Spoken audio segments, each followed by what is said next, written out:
14ویں حدیث سنن دارمی سے ہے، مشکات میں 2014 صحیح سند کے ساتھ۔ آپ صلی اللہ علیہ وسلم نے فرمایا کتنے ہی روزہ دار ایسے ہیں کہ جنہیں اپنے روزے سے بھوک اور پیاس کے علاوہ کچھ نہیں ملتا، کوئی اجر نہیں ملتا، بس بھوکا پیاسے ہی رہتے ہیں، اور کتنے ہی قیام اللیل کرنے والے ایسے ہیں کہ جنہیں سوائے جاگنے کے کچھ نہیں ملتا، وہ انتظار ہی کرتے ہیں رکوع جدو امام جانا جا کے شامل ہوتے ہیں، اور باقی اکثر کو تو پتہ ہی نہیں کہ امام کیا پڑھ رہا ہے، وہ تو یہ اس انتظار میں ہوتے ہیں کہ کب یہ جو ہے نا وہ رکوع میں جائے، تو بیچارے ظاہر ہے کہ وہ اپنی نیند ہی قربان کر کے آ رہے ہوتے ہیں۔ اس سے بہتر ہے گھر اپنے جو وہ نوافل پڑھ رہے ہیں پڑھ کے سو جائیں، بجائے کہ آپ تکلیف میں کھڑے ہوں اور قرآن سن کے آپ کو بار بار یہ خیال آ رہا ہو کہ قدر کچھ کس ٹائم جانتا ہے اور سمجھ بھی نہ آ رہا ہو، تو بہتر ہے کہ گھر میں بیٹھ۔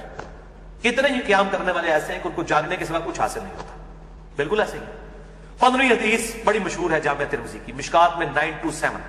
آپ صلی اللہ علیہ وآلہ وسلم نے فرمایا اس شخص کی ناک خاک آلود ہو جائے، یعنی وہ تباہ و برباد ہو جائے، یہ عرب کا محاورہ تھا، جس کے سامنے میرا ذکر ہو اور مجھ پر درود نہ پڑے، اللہم صلی علی محمد وعلی آل محمد، اور ساتھ ہی دوسری بات ارشاد فرمائی اس شخص کی ناک خاک آلود ہو جائے جس کے پاس رمضان آ کر چلا جائے اور وہ اللہ سے اپنی مغفرت نہ کروا سکے۔ اتنا بہترین نیکیوں کا موسم آئے اور اپنی مغفرت نہ کروا سکے، برباد ہو جائے ایسا شخص جو رمضان میں اپنی مغفرت نہ کروا سکے۔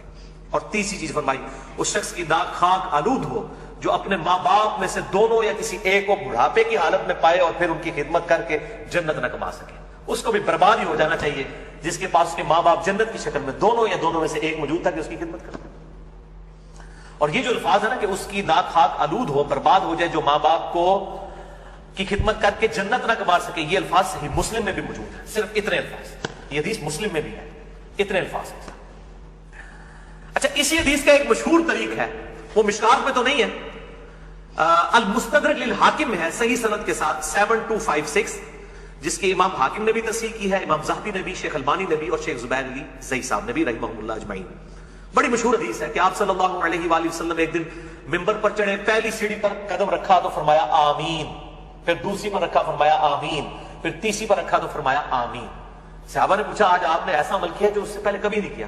تو آپ صلی اللہ علیہ وآلہ وسلم نے فرمایا کہ جبرائیل علیہ السلام حاضر خدمت ہوئے تھے اور انہوں نے مجھ سے ریکویسٹ کی کہ میں جو دعا کروں اے اللہ کے محبوب صلی اللہ علیہ وآلہ وسلم آپ اس پہ مہر ثبت کریں آمین کہہ کے۔ تو جبرائیل نے پہلی دعا کی کہ برباد ہو جائے وہ شخص جس کے سامنے میرا ذکر ہو اور وہ مجھ پر درود نہ پڑے، اللہم صلی علی محمد وعلی آل محمد۔ تو میں نے کہا آمین، برباد ہو جائے واقعی۔ دوسری بات اس میں ترتیب ذرا ڈیفرنٹ ہے، دوسری ترتیب جو ہے اس میں دوسرے والی الفاظ ڈیفرنٹ ہے، اس میں الفاظ ہیں دوسرے، برباد ہو جائے وہ شخص کہ جس کو ماں باپ دونوں یا دونوں میں سے کوئی ایک بڑھاپے کی حالت میں ملے اور وہ ان کی خدمت کر کے جنت نہ کما سکے۔ تو میں نے کہا آمین، برباد ہو جائے ایسا شخص۔ اور تیسرا انہوں نے کہا کہ جو رمضان کا مہینہ پائے اور اپنی مغفرت نہ کروا سکے ایسا شخص بھی برباد ہو جائے۔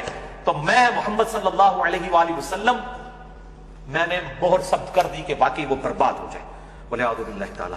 تو میرے بھائیوں بڑے پیشن کے ساتھ اس دفعہ رمضان کو اس نیت سے گزاریں کہ انشاءاللہ اس میں ہم نے اپنی مغفرت کروانی ہے انشاءاللہ تعالی۔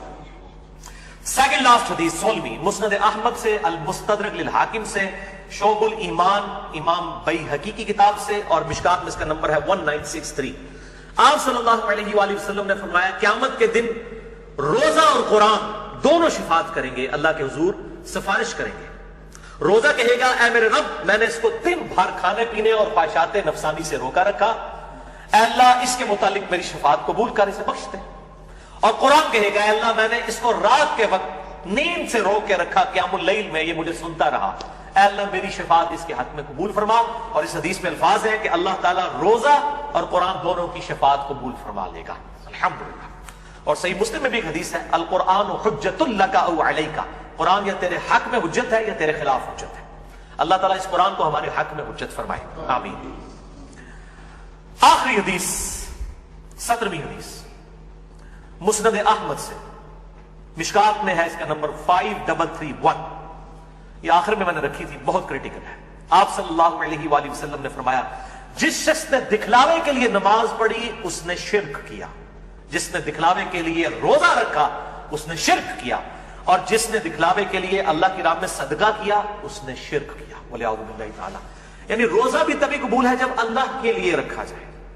اکثر لوگ بڑے فخریہ کہہ رہے ہوتے ہیں میرا تو 8 پیرا روزہ ہے، فخریہ بتا رہے بھائی آپ نے اللہ کے لیے رکھا ہے، لوگوں کو جا کے کیوں اناؤنسمنٹ کر رہے ہیں؟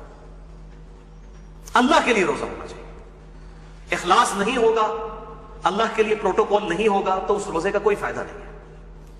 اور سورۃ الانعام کی آیت نمبر 162 مجھے ضمن یاد آ گئی. قل ان صلاتی و نسکی و محیای و مماتی للہ رب العالمین. اے محبوب صلی اللہ علیہ وآلہ وسلم آپ اللہ کے حضور عرض کیجئے اور اپنی عوام کو بھی بتا دیں, اپنی امت کو بھی, بے شک میری نماز, میری قربانی, میرا جینا, میرا مرنا سب کچھ میرے اللہ کے لیے ہے جو سارے جہانوں کا پالنے والا ہے. اللہ کے لیے مخلص ہو جائے, اخلاص شو کرنے والے, تب یہ اعمال اللہ تعالیٰ کی بارگاہ میں قبول ہیں. تو یہ 17 صحیح الاسناد احادیث مکمل ہوئی.